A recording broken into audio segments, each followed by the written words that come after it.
দক্ষিণ কোরিয়ায় সামরিক আইন প্রত্যাহারের পর দেশটির প্রেসিডেন্ট ইয়ন সুক ইয়োলের বিরুদ্ধে অভিশংসনের প্রক্রিয়া শুরু করেছেন বিরোধী দলের আইন প্রণেতারা। চলমান উত্তেজনার মধ্যেই পদত্যাগের ঘোষণা দিয়েছেন দেশটির প্রতিরক্ষা মন্ত্রী কিম ইয়ং হিউন। সামরিক শাসন জারির পর বিরোধী দলগুলোর প্রেসিডেন্টকে অভিশংসনের ডাক দেওয়ার পর বুধবার পদত্যাগের ঘোষণা দেন দেশটির প্রতিরক্ষামন্ত্রী।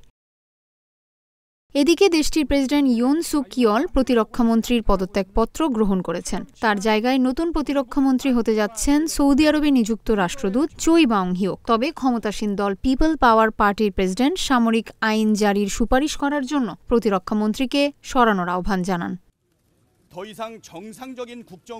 এর আগে কিম সামরিক আইন জারি করার জন্য সৈন্যদের আদেশ দেওয়ার জন্য দায় নিয়েছেন। সাংবাদিকদের পাঠানো এক বার্তায় বলেছিলেন, মন্ত্রীর আদেশ সকল সৈন্য যারা জরুরি সামরিক আইনের তাদের দায়িত্ব পালন করেছিল তাদের সকল দায় আমার। তবে তিনি মানুষের উদ্বেগ ও বিভ্রান্তির কারণ হওয়ার জন্য দুঃখ প্রকাশও করেন।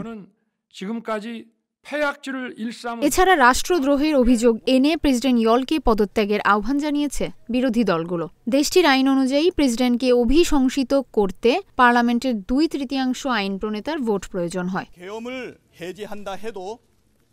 এদিকে 3 ডিসেম্বর দক্ষিণ কোরিয়ায় সামরিক আইন জারি করেন প্রেসিডেন্ট ইয়ন সুক ইয়োল। 6 ঘণ্টার মধ্যে সেই আইনটি বাতিল করলেও বিপদ পিছু ছাড়েনি তার। উল্টো বেশ বিপাকে পড়েছেন প্রেসিডেন্ট ইয়ন সুক ইয়োল। ব্যর্থতা আড়াল করতে ইয়োল সরকার আবারও জারি করবে সামরিক শাসন, এমন মত ডেমোক্রেটিক পার্টি অফ কোরিয়ার নেতাদের। তাই বর্তমান প্রেসিডেন্টকে হটিয়ে দেশ রক্ষার আহ্বান বিরোধী দলগুলোর। ইয়ন সুক ইয়োলের বিরুদ্ধে রাষ্ট্রদ্রোহের অভিযোগ এনেছে প্রধান বিরোধী দল। আরও 6টি বিরোধী দলের দাবি ইয়োলের পদত্যাগ। তাকে মুখোমুখি হতে হবে অভিশংসনের। যদিও 1980 সালের পর দেশটির ইতিহাসে এমন ঘটনার সাক্ষী হয়নি কোনো প্রেসিডেন্ট। ইয়ন সুক ইয়োলের পদত্যাগের দাবিতে অনির্দিষ্টকালের ধর্মঘটের ডাক দিয়েছে দেশটির সবচেয়ে বড় শ্রমিক সংগঠন Korean confederation of trade union. এছাড়া ইয়োল বিরোধী বিক্ষোভ স্লোগানে উত্তাল দক্ষিণ কোরিয়া। তাকে গ্রেপ্তারের দাবিও জানান বিক্ষুব্ধ জনতা। এমন অবস্থায় অনিশ্চয়তার মুখে সিউল প্রধানের ভবিষ্যৎ।